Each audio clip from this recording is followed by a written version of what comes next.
চাকরির জন্য জীবন নয়, বরং জীবনের জন্য চাকরি। চাকরির শেষেও জীবন আছে। কর্মজীবনের জন্য কিছু সময় উপযোগী পরামর্শ।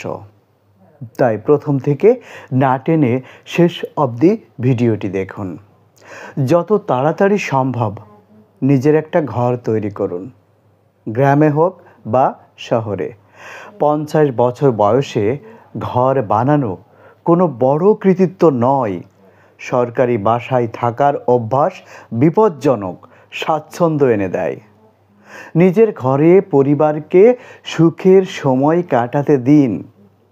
সবসময় অফিসে পড়ে থাকবেন না। আপনি অফিসের একমাত্র স্তম্ভ নন।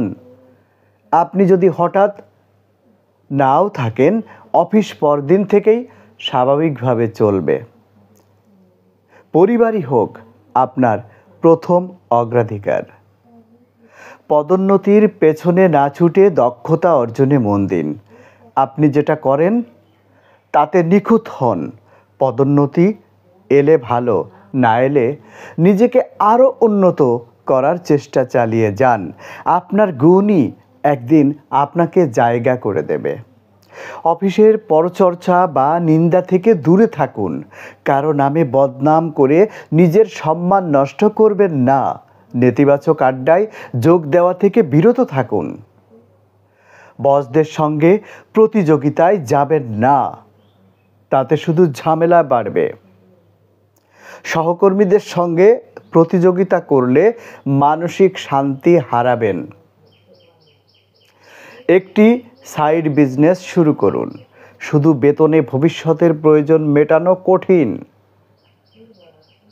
নিয়মিত কিছু টাকা জমা করুন। বেতনের সঙ্গে সঙ্গে যেন তা স্বয়ংক্রিয়ভাবে জমা হয়।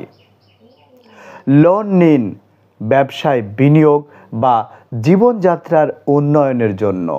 বিলাসবহুল জীবনযাপনের জন্য নয়, বিলাসিতা করুন লাভ থেকে। ব্যক্তিগত জীবন, সংসার ও দাম্পত্য সম্পর্ককে ব্যক্তিগত রাখুন, কর্মস্থল থেকে আলাদা। এটা অত্যন্ত গুরুত্বপূর্ণ। ব্যক্তিগত শান্তি আসল শক্তি। নিজের প্রতি বিশ্বস্ত থাকুন। কাজের উপর বিশ্বাস রাখুন। বসের আশেপাশে ঘুরঘুর করলে সহকর্মীদের থেকে বিচ্ছিন্ন হয়ে যাবেন। আর একদিন সেই বসও হয়তো আপনাকে ছেড়ে চলে যাবেন। অবসরের পরিকল্পনা চাকরি পাওয়ার দিন থেকেই করা উচিত। যদি তা না হয় আজই শুরু করুন।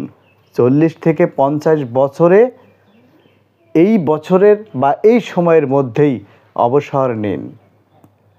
কর্মস্থলের কল্যাণমূলক সংগঠনে যুক্ত থাকুন। কঠিন সময়গুলোতে তা আপনাকে সাহায্য করবে। ছুটির দিনগুলো শুধু বিশ্রামে নয়, ভবিষ্যতের জন্য কিছু গঠনমূলক কাজে ব্যয় করুন। যেভাবে আপনি ছুটিতে সময় কাটান, অবসরের পর জীবনের রূপ তেমনই হবে। চাকুরিতে থাকাকালীনই কোনো প্রকল্প শুরু করুন। একটা না চললে আরেকটা শুরু করুন, যতক্ষণ না তা সফল হয়। সফল প্রকল্প হাতে নিয়েই অবসর নিন। পেনশনের টাকা দিয়ে প্রকল্প শুরু নয়, বরং তা নিজের স্বাস্থ্যের যত্ন ও জীবনযাত্রা বজায় রাখার জন্য।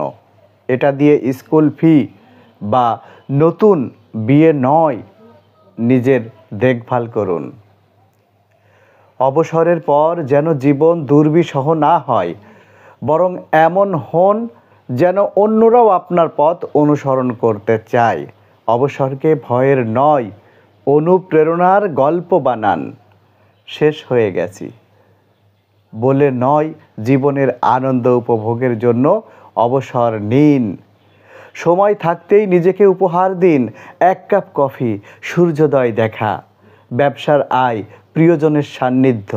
দেরিতে অবসর নেওয়া মানে জীবনের অধিকাংশ সময় অফিসে কাটানো, যা পরবর্তী পরিবারের সঙ্গে মানিয়ে নেওয়াকে কঠিন করে তোলে। নিজের বাড়িতে অবসর নিন, সরকারি বাসায় নয়। এতে করে সমাজে ফিরে যাওয়া সহজ হবে। চাকরির সুবিধাগুলো যেন অবসরের বাস্তবতা ভুলিয়ে না দেয়। চাকরির উপকারিতা ক্ষণস্থায়ী।